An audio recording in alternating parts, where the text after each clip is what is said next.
Assalamualaikum warahmatullahi wabarakatuh. Perkenalkan, nama saya Panji Sanjaya Putra. Saya dari program studi peternakan Stiper Kutai Timur. Kali ini saya akan menjelaskan tentang sistem reproduksi pada ayam. Baik, saya akan menjelaskan sistem reproduksi ayam betina yang terdiri dari ovarium dan oviduk. Ovarium terletak pada daerah karnial ginjal di antara rongga dada dan rongga perut, pada garis punggung sebagai penghasil ovum. Ovarium sangatlah kaya akan kuning telur atau disebut dengan nol. Ovarium terdiri atas dua lobus besar yang banyak mengandung folikel-folikel. Ovarium biasanya terdiri dari 5-6 ovum yang telah berkembang dan sekitar 3000 ovum yang belum masak dan berwarna putih. Sedangkan oviduk terdapat sepasang dan merupakan saluran penghubung antara ovarium dan uterus. Pada unggas oviduk hanya satu yang berkembang baik dan satunya mengalami rudimenter. Bentuknya panjang dan berkelok-kelok, yang merupakan bagian dari ductus Muller.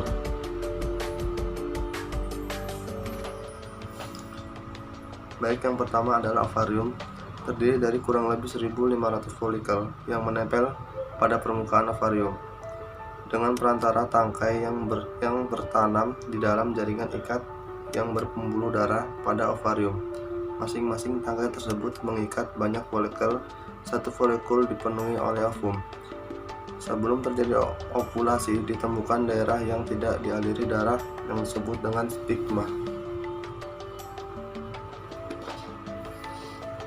Lalu ada empty folicle.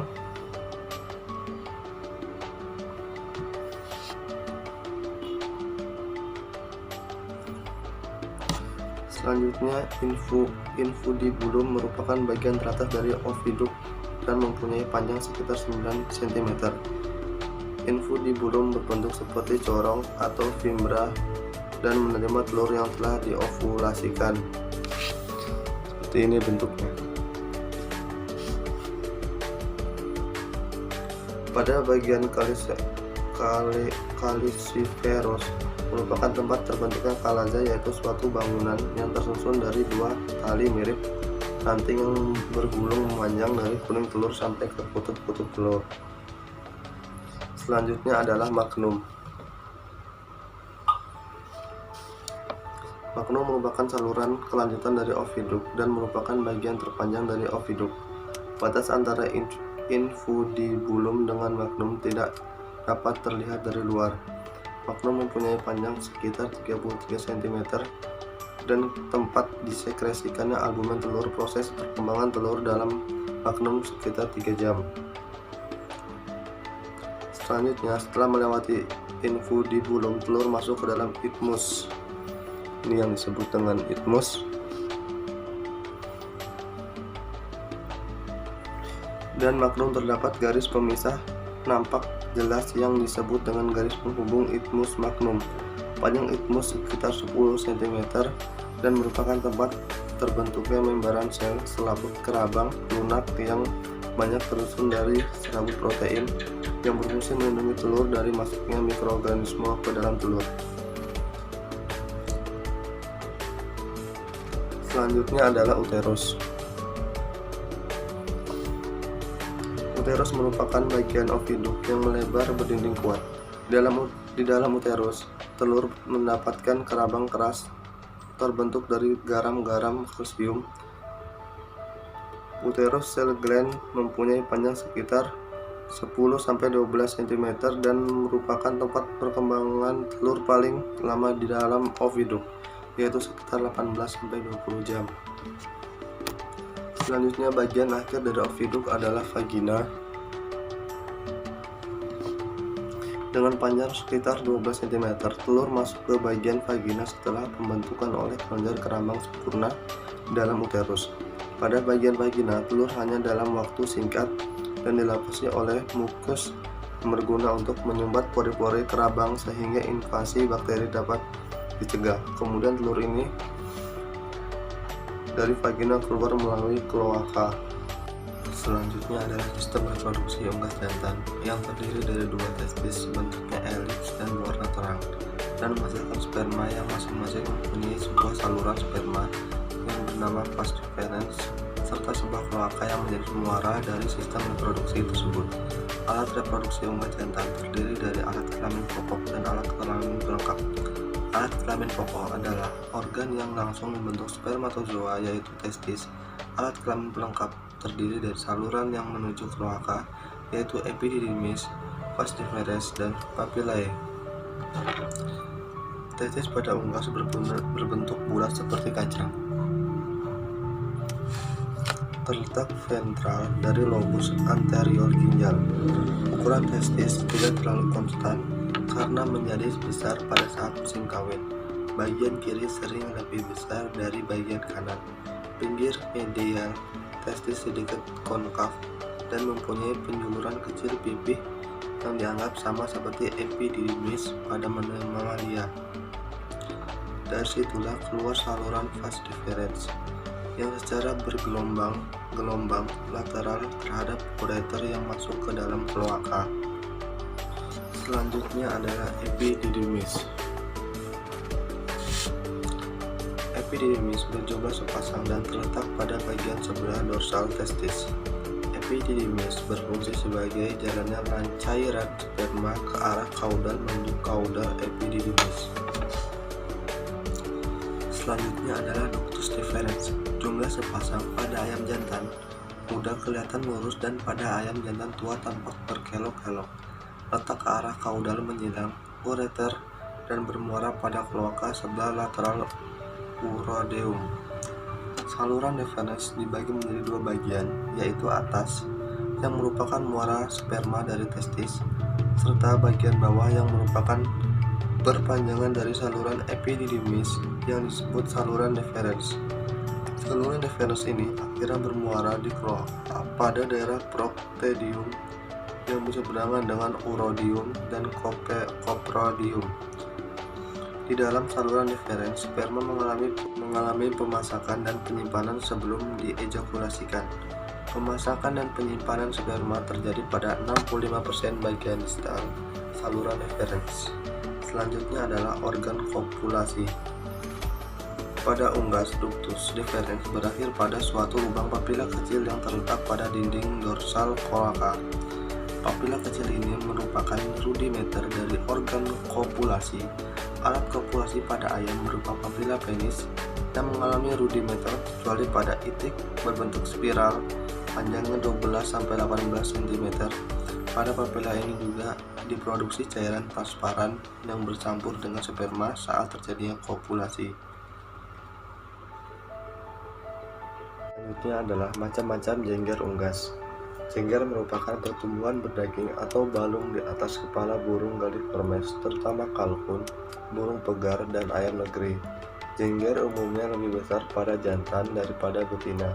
Jengger ayam berwarna merah, tetapi pada spesies lain, warna mungkin bervariasi dari abu-abu terang sampai biru gelap. Jengger kalkun dapat bervariasi dalam warna merah cerah ke biru. Yang pertama yaitu jengger tunggal atau single cam. Jengger yang berdiri tegak serasa rambut mohawk dibalut lem kayu. Yang kedua adalah jengger bunga mawar atau rush cam. Memiliki bentuk seperti layaknya jengger tigan, dengan bagian atas menyerupai bunga mawar, serta pada beberapa brand ayam berbentuk meruncing di bagian ujung belakangnya. Yang ketiga adalah jengger peacom atau jengger biji. Berbentuk berkeligi dengan terdiri dari 3 baris yang terkadang ketiganya berukuran sama. Masih dalam lingkaran jengger telon, ada juga berbentuk jengger belangkon, yaitu jengger telon yang berbentuk mirip sekali seperti pola belangkon. Lebih lanjut ada juga namanya jengger batam yang bentuknya tigan tetapi lebih jengger batam ular dan berbelah dua, misalnya jengger ayam birma. Yang keempat yaitu jengger batal atau cushion cam. Jenis jengger ini mirip dengan jengger telon atau tigan atau peacom. Hanya saja jengger yang satu ini lebih cenderung berbentuk oval layaknya bantal serta permukaannya lebih halus. Yang kelima ada sultan head. merupakan salah satu jenis ayam yang memiliki tanduk V. Banyak orang juga menyebut dengan tanduk setan. Dan yang keenam, terdapat jengger mangkok buttercup. Merupakan jengger ayam sikilan buttercup yang berasal dari kepulauan Italia bernama Sicily. Dari bentuk fisik, buttercup hanya memiliki jengger kecil di bagian tengah dan lebih besar di bagian kanan kirinya. Dan yang terakhir adalah strawberry cum, memiliki kemiripan dengan rose cum atau jamur gigi, hanya saja berbentuk lebih tinggi dan tidak meruncing pada bagian belakang selayaknya buah stroberi. Selanjutnya adalah sistem pencernaan unggas ayam. Yang pertama adalah rongga mulut. Mulut pada ayam dinamakan dengan paruh, dan di dalam mulut ayam terdapat lidah yang berfungsi untuk memudahkan penelangan makanan ke dalam sistem pencernaan selanjutnya. Yang kedua adalah kerongkongan. Kerongkongan atau esophagus. Kerongkongan merupakan saluran memanjang yang berbentuk menyerupai pipa. Kerongkongan atau esophagus berguna untuk meneruskan makanan menuju tembolok. Yang ketiga adalah tembolok atau crop. Merupakan tempat penyimpanan sementara dan sebenarnya tembolok hanyalah diferensiasi dari esophagus yang mengalami pembesaran. Tetapi di dalam tembolok makanan tersimpan dalam beberapa lama karena di dalam tembolok atau crop terdapat cairan yang berfungsi untuk melunakkan makanan. Selanjutnya yaitu proventriculus atau perut kecil, merupakan lambung sejati pada ayam, dan di dalam proventriculus terjadi pencernaan secara enzimatis yang melibatkan sekresi asam klorida atau HCl, enzim pepsin, dan cairan getah untuk mencerna protein. Selanjutnya ada hati. Hati berperan dalam proses sekresi empedu untuk mengabsorpsi lemak, penyimpanan hasil metabolisme karbohidrat, lemak, dan protein, mensintesis plasma protein yang diperlukan dalam penggumpalan darah, memproduksi dan mencegah butir-butir darah, menyimpan glikogen dan vitamin yang larut dalam lemak. Yang ada pankreas. Pankreas memiliki fungsi untuk menghasilkan enzim-enzim pankreatin. Enzim-enzim tersebut yaitu tripsin, chymotrypsin, karbopeptisidae A dan B, dan elastase. Selanjutnya ada ampedal atau gizzard atau yang sering juga disebut dengan ampela. Merupakan organ berbentuk seperti kantung bulat. Ampedal memiliki otot yang sangat kuat sesuai dengan fungsinya, yaitu membuat makanan menjadi lebih halus dengan bantuan grit atau bebatuan kecil. Ampedal dapat membuat makanan menjadi lebih halus, itulah sebabnya ayam sering memakan atau mematuk bebatuan kecil. Selanjutnya ada usus halus.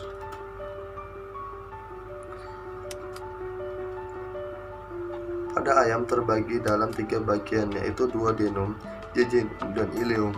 Di dalam duodenum terdapat beberapa enzim pencernaan seperti enzim lipase, amilase, dan tripsin. Selanjutnya yaitu usus buntu. Usus buntu atau cecum merupakan terusan dari usus halus. Di dalam usus buntu terjadi pencernaan secara mikrobiologi dengan bantuan mikroorganisme dan juga absorpsi air untuk memenuhi kebutuhan air di dalam tubuh ayam. Selain itu, absorpsi air berfungsi agar tinja tidak keluar terlalu encer. Selanjutnya ada usus besar.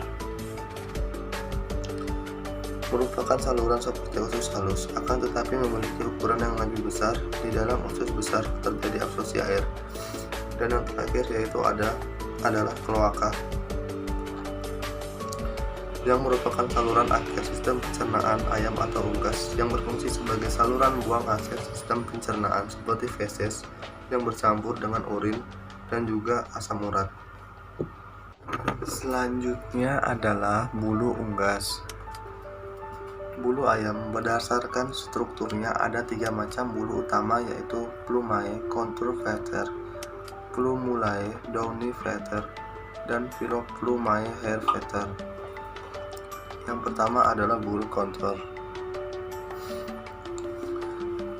Bulu kontor menutupi badan berbeda-beda dalam bentuk dan ukuran, tergantung daripada kelamin ayam dan lokasi bulu-bulu itu pada badan. Bulu ini menutupi badan sedemikian sempurnanya, sehingga menyembunyikan kerusakan-kerusakan yang mungkin terdapat pada badan. Oleh karena itu, untuk mengetahui keadaan ayam yang sebenarnya, perlu memegang dan merabanya. Yang kedua adalah plumulae atau bulu-bulu dens kecil, terdapat pada ayam dewasa di bawah bulu-bulu kontur. Plumulae memiliki sumber yang lunak dan bendera mempunyai cabang-cabang. Bulu-bulu ini menahan panas sangat baik. Dan yang ketiga adalah Phyllopusae, adalah bulu-bulu yang menyerupai rambut yang telah berdegenerasi dan akan tertinggal jika ayam telah dicabuti bulunya pada ayam yang dipotong. Baik, sekian dari saya, mohon maaf jika ada kesalahan. Akhir kata, wassalamualaikum warahmatullahi wabarakatuh.